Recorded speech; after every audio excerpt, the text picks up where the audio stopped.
What is going on, guys? How y'all doing tonight on this Thursday evening? This is the Club of the Man 1993, and first off, I'm pretty sure you're thinking I'm turning into Baron Corbin because of, the facial hair, the white shirt, stunned and tired and exhausted, and the fact that I'm just barely doing streams right now because I'm just burned out from wrestling. Well, I've eased back on WWE, of course, the past week or two. So really, the main thing I've only been watching is Dynamite. I didn't do any WWE reviews last week of Raw, NXT. Well, NXT's down the drain for me for sure, and SmackDown. But yeah, this is kind of me coming out of like the woodworks, if you want to say it that way. But I did, of course, as you saw, start doing my sitcom reviews also, which I did Seinfeld. If you didn't get the chance to yet, definitely check out those reviews, as I definitely plan on doing those. And I'm trying my best to get to the Harry Potter Let's Play, guys. Life is just crazy for me, but I'm here live for hopefully one of two streams tonight. This is my live review of this past week's episode of Dynamite.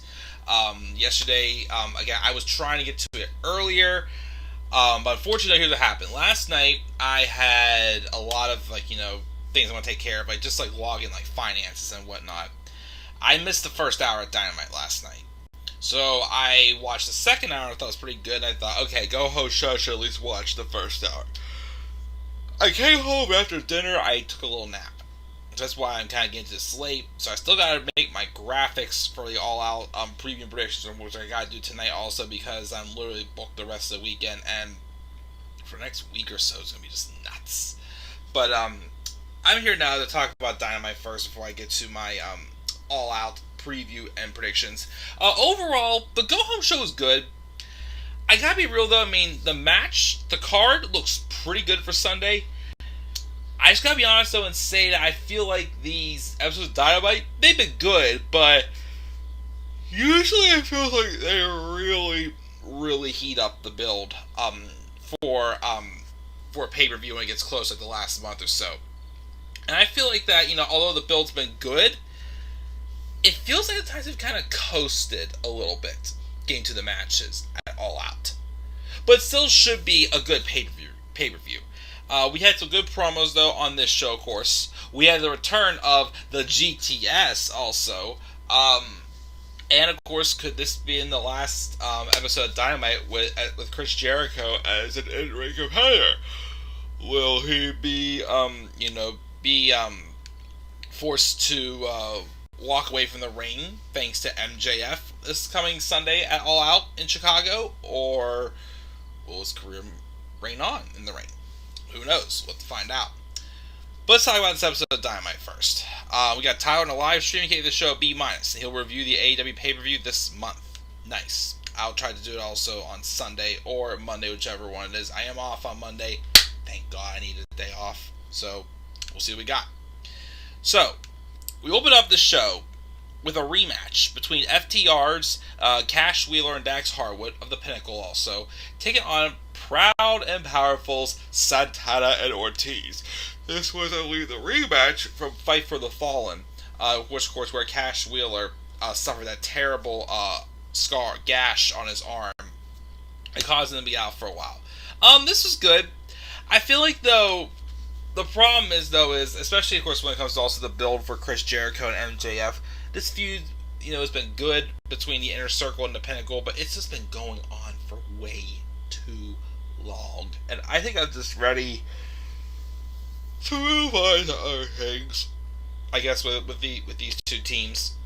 So, we'll see where they go. But, Proud and Powerful get the win with a double-team tilt-a-whirl slam on Cash Wheeler. We then have Daniel Garcia and 2.0 backstage, kind of promo where they basically say they're going to hurt Darby Allin and make sure he doesn't make it to All Out. Speaking of which, we've got CM Punk coming out from his hometown, Chicago.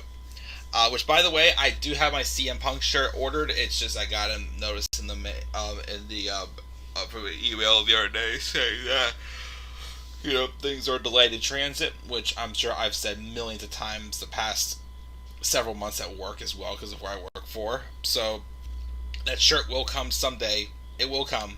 Um, but Punk comes out, and of course the first thing he says is, "Are you guys sick of me yet?" Which we're all like, "No, definitely not. No, we're never sick of CM Punk." Even though I feel over time, like him being like the hottest stat is gonna like wear off a little bit, but it's still the early stages of like holy shoot, holy smoke, CM Punk is back. Which I definitely feel like that was basically the knockout punch for me as far as having any hope and having any care for WWE. But that's just my opinion. Uh, but he says he could spend a few more months just coming out and soaking in the love, and he's a little nervous and scared for Sunday. But he's going to make a promise that every single time he laces his boots, he'll come down that aisle and he's going to give us his best. Because as he said, you never know when this could end. And of course, the big story going into Sunday is against Darby Allin. Is that him and Punk obviously respect each other. They want to fight each other and put on a good match. But this is a Punk proof himself against one of the best in the company that he still got it. As this is his first in-ring match in 7 years. 7 years. Again, the last match he had, not counting as UFC fights, was a 2014 Royal Rumble match. Singles match, I remember his last singles match. I remember in 2014 he did face Roman Reigns at that old school Raw. Maybe in tags, I think I can't remember, but I know he faced Roman on the first episode of 2014 of Raw in that main event of old school Raw when he faced Roman Reigns. But as it's happening, we get Daniel Garcia and 2.0 jumping Punk and beating him down 3-on-1. Darby Allin and Sting come down, even up the odds. But then, of course, they have a coffin drop from Darby Allin on one of them. Sting hits the other one with the Scorpion Death Drop, and then CM Punk, for the first time in 7 years, hits a GTS, go to sleep, which was awesome to see again. Punk then goes forehead forward to Darby until Jeff Parker tries to get involved again. Punk just throws him out of the ring. And Sting gets on a mic and he says, "I gotta tell you, I always wanted to share a ring with you, and I got a lot of respect. Their paths never crossed, but that was then, and this is now. It feels good to watch someone go to sleep before his own eyes as well.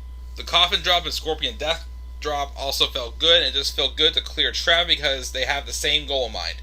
They want to make way for All Out, and that includes the Stinger. On Sunday, he knows that Darby is ready, and he's going to face him one-on-one. Sting will fist bump Darby and walk back to his dressing room and let Darby and Punk just go at it, because it's going to be showtime." Like I said, story is just very simple and to the point. Both of these guys respect each other. Punk wants to work with the best in the company. He wants to prove himself. Darby's out there just to push Punk to prove himself as well. Will Punk prove himself? We'll have to wait and see on Sunday.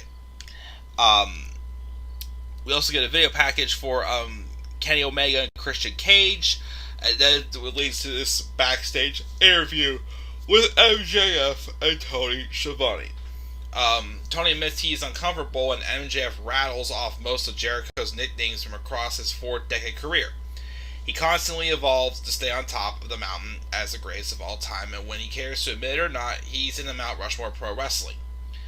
Which is all true, as Jericho's been able to make anything he touches, turn to gold. But don't get it twisted, by the time MJF is done, he's going to take his place. When a man like Jericho loses the spotlight, he'll do just about anything to get it back, and that's why he'll have his distinct honor and privilege of ending one of the greatest careers of all time at All Out. It's ironic that the same yearning for the spotlight that brought him to the dance will be the reason his music dies. Look at Orange Cassidy taking on Jack Evans, and Matt Hardy beats down Cassidy before the match, but then Cassidy would still win with a small package. They also had Cassidy get the win while it was still commercial break. Different. Afterwards, though, everybody argues with the referee until Matt Hardy runs down and beats up Orange Cassidy. Best friends make the save, and the rest of the Hardy family office join the party and overwhelm the babyfaces until Jurassic Express even the odds in turn. And I believe we're having like a big tag match in the buy-in um, between Best Friends and Orange Cassidy and Jurassic Express taking on the Hardy family office on the buy-in this Sunday. I believe what we're getting. So we'll see how that goes. Of course. We also have Eddie Kingston in a big package telling how Miro that his neck is his kryptonite, and he's going to go after and take the TNT title from him. They're going to walk through hell together, and maybe if he survives that, he can go to his god's heaven. But Miro says he only stays down for his wife in the hotel room after a victory, and he's bringing agony with him.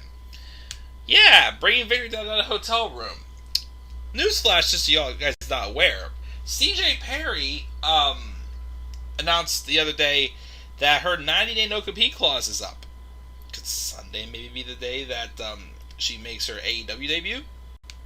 Maybe. I hope so. We'll see. Jon Moxley, it's a promo where he says he's a little indigent that this old man, Satoshi Kojima, would think he could challenge him, but he's going to go home to Cincinnati with his scalp, as Dynamite goes to Cincinnati next week, which is Jon Moxley's hometown. Though you have Jim Ross interviewing Chris Jericho, who says 22 years ago he started his main event journey in this business in Chicago, just a few miles down the road, and the man who recruited him to start that journey is in fact Jim Ross.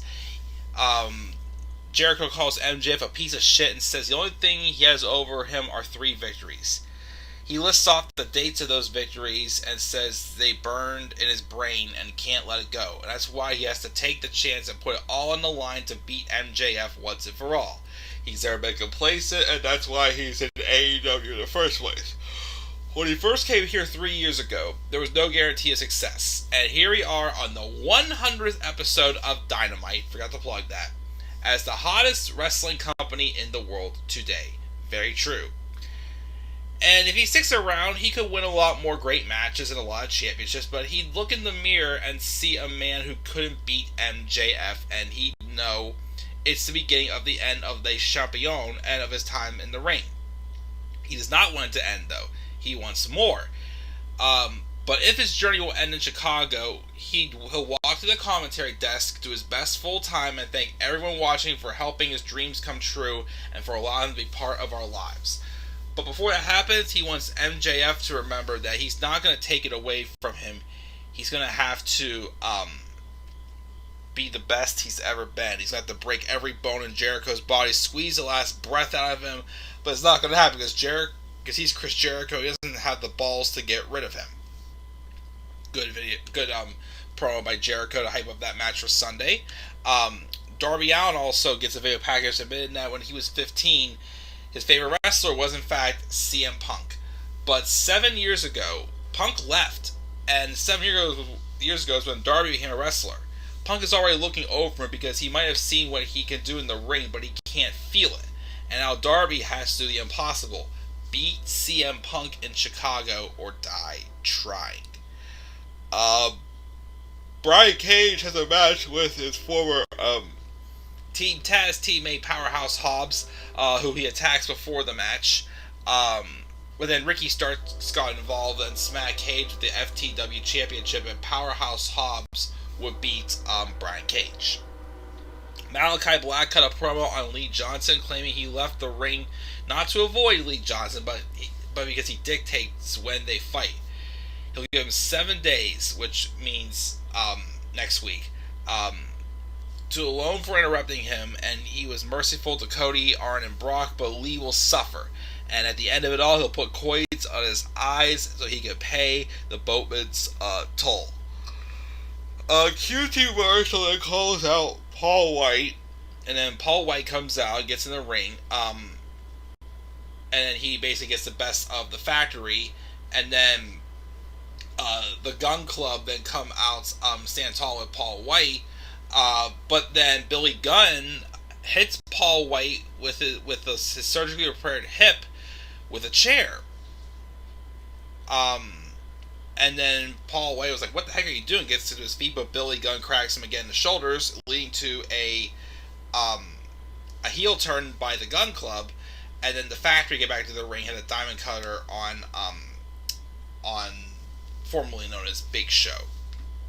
Random, okay. That'll be quick. That'll be just a quick little squash match on Sunday. Paul White better just to squash QT Marshall. We could move on to some other things. Because I don't really care much for the Factory at all. I like this promo. I really like this promo. So, we have the AEW Women's Champion, Dr. Britt Baker, D.M.D. Hyped up that she's going to be announcing people who are going to be in the Women's Casino Battle Royale on Sunday. And also a big free agent signing for AEW.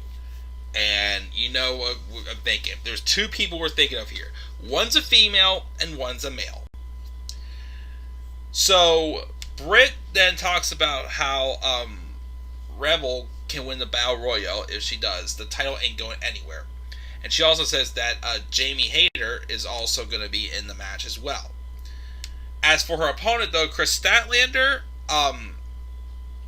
she wants Chris to know that there was a free agent that just signed a major multi-year contract. And we're thinking, oh, is it going to be... I thought she was going to announce to be Ruby Soho, formerly, of course, Ruby Riott. She did not. The person who signed the contract was Adam Cole, baby! Significant other, Dr. Britt Baker, D.M.D. Obviously, with the rumblings going around that Adam Cole is a free agent, he's left WWE, thank the Lord. He's probably heading to AEW. But I guess not yet. But Britt Baker didn't announce that Adam Cole was going to be coming to AEW, but I'm pretty sure he is. But it would have been cool to see his own significant other announce that, and it would be good for them also. And I was hoping she would have said that Ruby Soho is signed, but just wait on that. We will get to my all-out preview and predictions.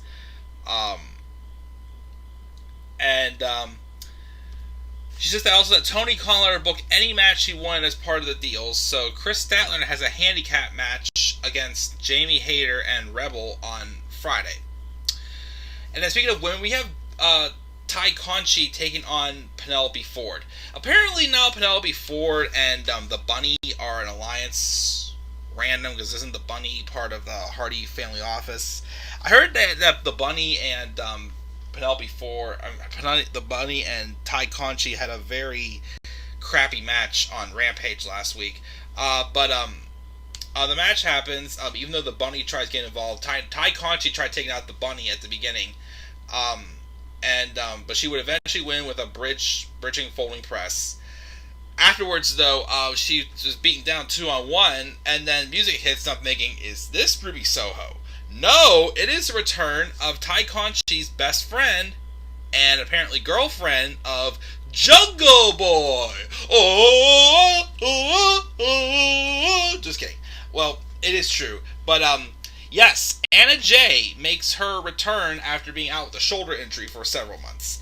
She comes back and she makes a save and runs them off. And it is then announced that Anna Jay is also going to be in the Women's Casino Battle Royale.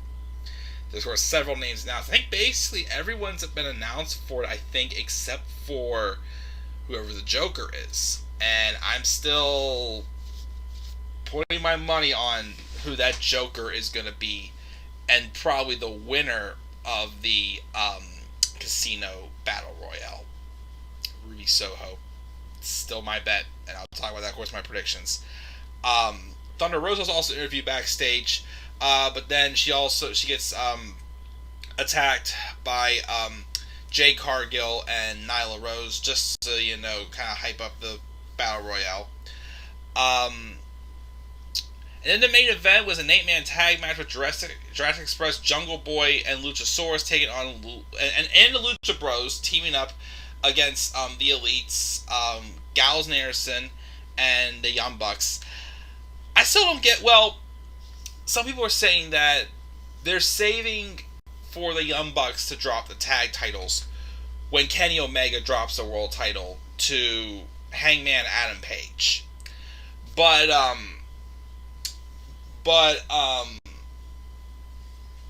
what was I gonna say now? I was gonna say crap. But I still just think it's random that they're having. I mean, even though I feel like it would have been a prime idea to have Jurassic Express dethrone the Young Bucks inside that steel cage, which I feel like I'd be fine with the Young Bucks dropping the tag titles here, but instead they have the Lucha Bros randomly winning and facing the Young Bucks, which they never have a bad match. The match they've had so far, of course, in AEW, the ladder match they had, but let's be real, like it feels like a filler match. I don't know why it feels like a filler match, but it still should be good. But the Elite win, and afterwards Kenny Omega comes out and basically the Elite just beat down on all the baby faces and just lower down the cage, and that's how we go off the air. So yeah, a lot of video packages, a lot of promos. Again, it was a good show. Just it still felt like a little bit of coasting was done more so in this. But, I'm so excited about All Out. I'm looking forward to it. I think we could see some new faces show up. I'm predicting 3. Yeah. 3 to show up at All Out. We'll see if I'm right. Again, I will talk about that more shortly. I'm going to take a quick shower, shave my beard, make the graphics, and I will be back up here soon. Hopefully very soon, because I don't want to stay up as late as I did last night and get to bed. But I am going to do my all-out preview and predictions next. So guys, gave this episode a B. What are your thoughts on AEW Dynamite this week? Are you excited for All Out this coming Sunday? Again, stay tuned for my All Out preview predictions, and be sure to always leave your comments in the comment section below. Slap a like on the video. Subscribe for more content to come on my channel. Follow me on Twitter at DemandAirBarney3. Just also get a plug again, and make sure to check out my Seinfeld reviews as well. If you're a fan of Seinfeld, check out those videos as well, as that's the newest addition to my channel right now. And till then, guys, I'm checking out. Have a great night. I'll see you guys soon for my all-out preview predictions. Catch you guys all later. Peace out, everybody.